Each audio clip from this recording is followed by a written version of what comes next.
Bom dia, bom dia. Seja bem-vindo. Eu sou Wagner Lemes e nós estamos iniciando aqui mais um devocional da manhã e juntos estamos estudando o livro de Provérbios. E nós estamos tirando algumas lições sobre prosperidade financeira, prosperidade na família e prosperidade espiritual. E eu tenho certeza de que você que está me acompanhando está sendo transformado e com certeza até o final do livro de Provérbios nós vamos juntos ser transformados aqui pela palavra do Senhor. Amém? Se é a primeira vez que você está aqui, já te convido a se inscrever no canal, tá? Faça isso agora mesmo, se inscreve aqui no canal, isso me ajuda muito, tá? E também ativa o sininho das notificações. Se você quiser participar do meu grupo do WhatsApp, é só clicar aqui, o primeiro link que está na descrição aqui do vídeo, você pode estar participando comigo lá no grupo, tá bom? E com certeza você será edificado. Vamos então à palavra.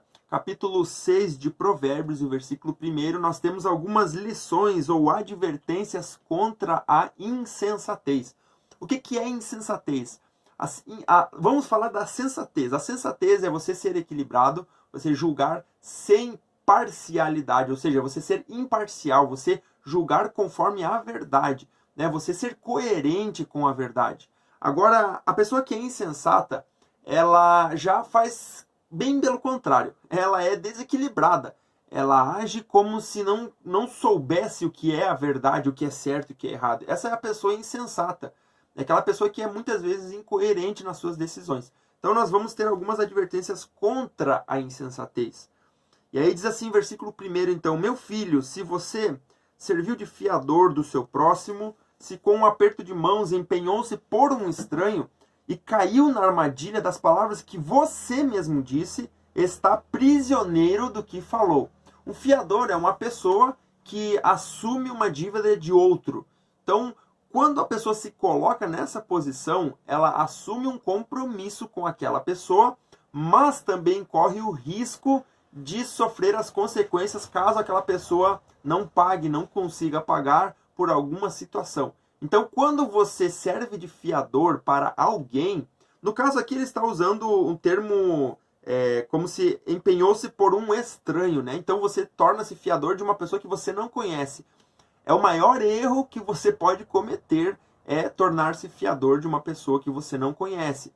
Ah, mas eu tenho um amigo que me pediu para ser fiador de um amigo dele.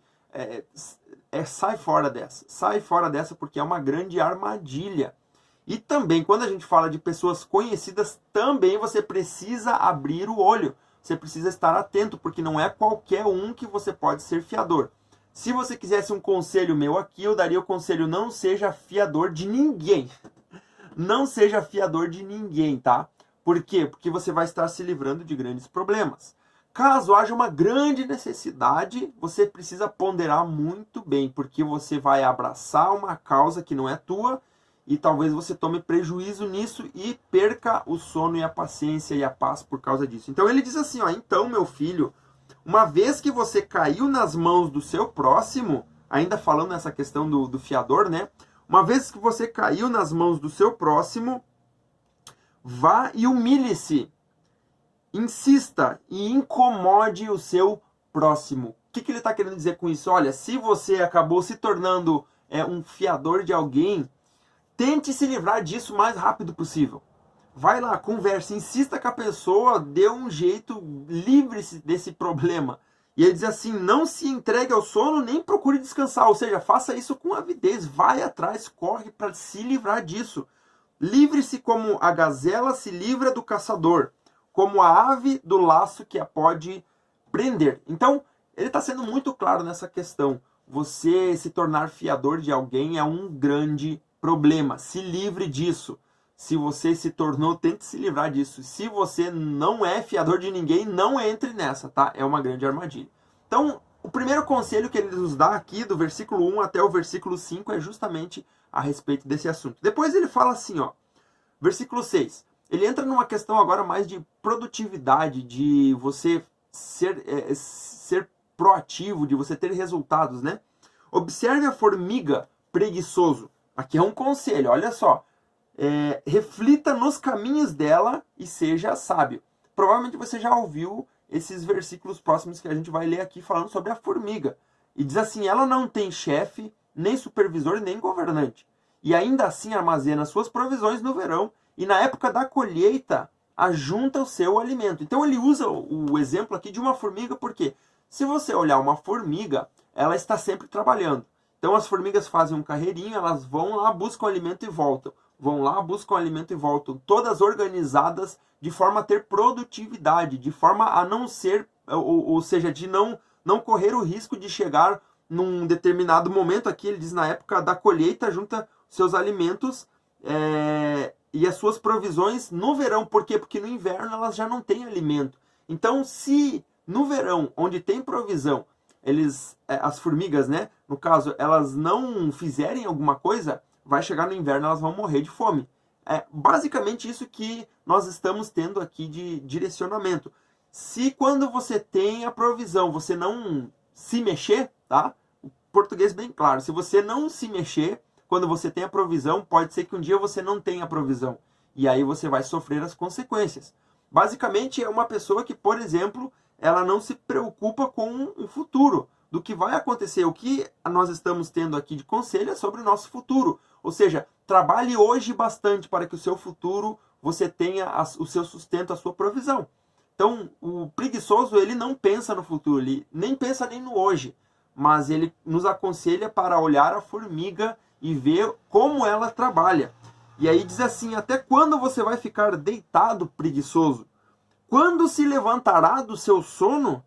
Tirando uma soneca, cochilando um pouco, cruzando um pouco os braços para descansar, e a sua pobreza o surpreenderá como um assaltante, e a sua necessidade sobrevirá como um homem armado.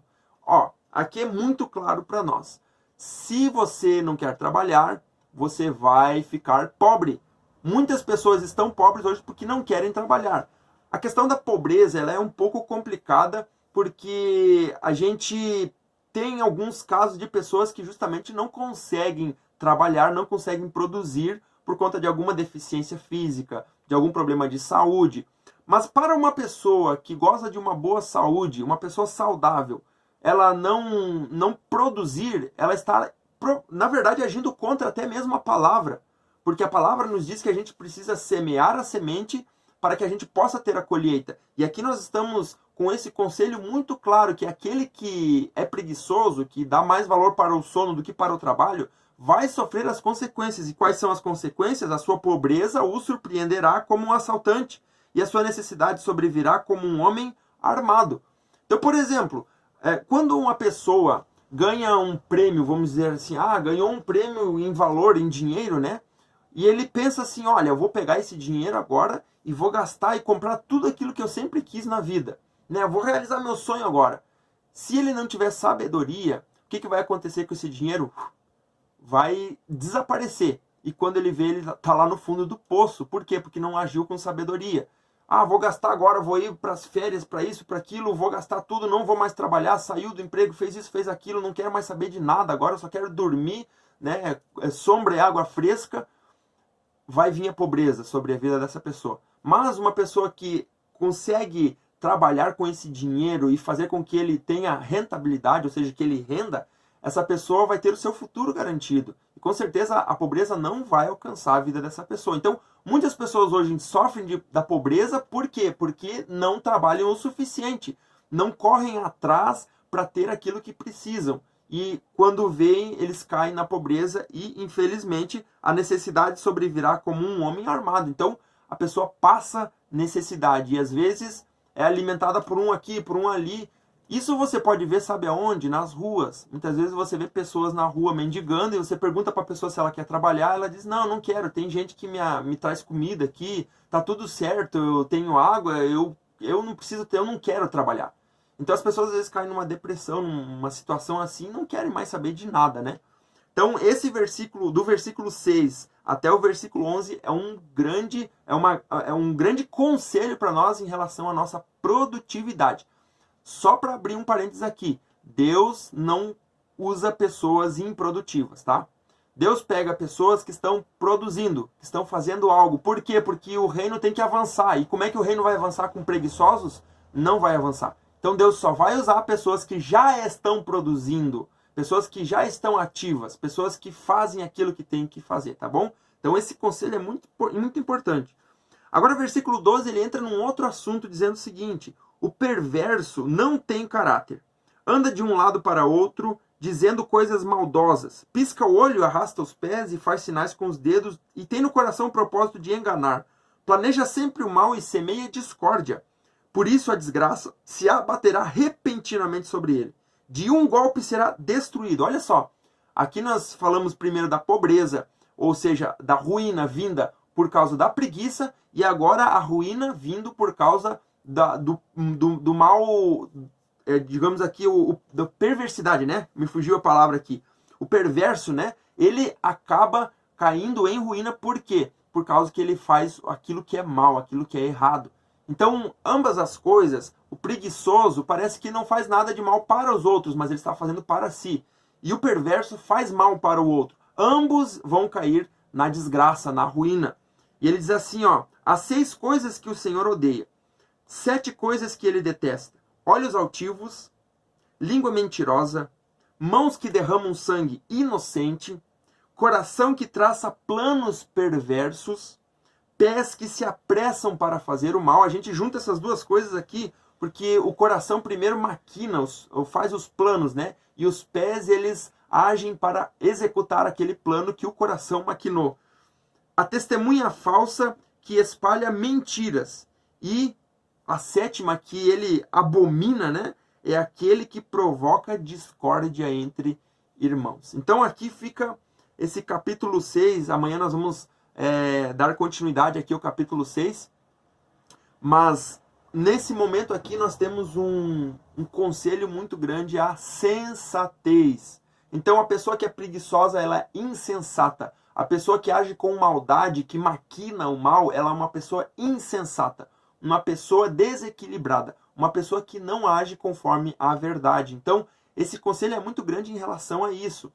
Ele falou primeiro aqui sobre nós sermos fiadores. A pessoa que ela se torna fiador de outro, ela é uma pessoa, conforme o texto está dizendo aqui, insensata. Uma pessoa preguiçosa é uma pessoa insensata. Uma pessoa que maquina o mal, o perverso, é uma pessoa insensata. Então nós precisamos tomar muito cuidado em relação a isso. Amém? Graças a Deus. Que Deus abençoe a tua vida, que Deus guarde teu coração e a tua mente em Cristo Jesus. Eu quero passar a palavra agora, que vai ser para o sorteio do livro. Hoje é a última palavra, então se você está me acompanhando desde segunda-feira, você tem as 5 palavras para o sorteio do livro, tá? Que é esse aqui. Deixa eu pegar ele aqui, ó. Esse livro aqui, então, tá? A Força da Mulher que Constrói ou Destrói. Eu vou estar sorteando ele amanhã lá no grupo do WhatsApp. Se você quer participar do sorteio, entra no grupo do WhatsApp e também pega as 5 palavras. Uma palavra na segunda-feira, no devocional de segunda, um da terça, quarta, quinta, e o de hoje, que é a 5ª palavra, então é a palavra verdade, tá? A palavra, então, de hoje é a palavra verdade. Anota aí, verdade, tá? Se você anotou as 5 palavras e está no grupo do WhatsApp, fique atento que eu vou estar passando as informações de como você vai participar do sorteio, que vai ocorrer amanhã, sábado, lá no grupo do WhatsApp, tá bom? Graças a Deus. Vamos orar e agradecer ao Senhor por mais uma manhã. Senhor, nós te louvamos, Pai. Nós te agradecemos pelos conselhos que recebemos hoje sobre a insensatez, sobre a preguiça, sobre a perversidade. Nos ajuda a, Senhor, sermos fiéis a Ti com a nossa maneira de viver, com as intenções do nosso coração, Pai. Nos livra da preguiça, da improdutividade, porque a gente entende que nós precisamos produzir no Teu reino. A gente precisa semear a semente, e para semear a semente a gente precisa trabalhar, fazer as coisas acontecerem. Nos ajuda, Pai. Nos livra de todo mal, Pai. Não permita que a pobreza, Senhor, que a necessidade se achegue a nós, Pai, ao nosso lar, à nossa família, mas nos livra, Pai, no nome de Jesus. Eu oro por cada pessoa que está aqui comigo e peço que Tu venha fortalecer, guardar e livrar de todo mal. Em nome de Jesus eu Te agradeço e Te louvo. Amém e amém. Graças a Deus, que Deus abençoe tua vida, que você possa ter um dia abençoado na presença do Senhor. E nós voltamos agora na segunda-feira, então, com o nosso devocional no livro de Provérbios. E eu espero você, tá bom? Se você não está no grupo do WhatsApp, aqui embaixo já está o link para você fazer parte do grupo do WhatsApp. E se inscreve no canal se você ainda não fez isso, tá? Se você gostou do vídeo, curte ele e deixa o teu comentário. É muito importante você deixar o teu comentário aqui embaixo, tá bom? E Nós nos vemos então na segunda-feira. Que Deus te abençoe, um ótimo final de semana e até lá!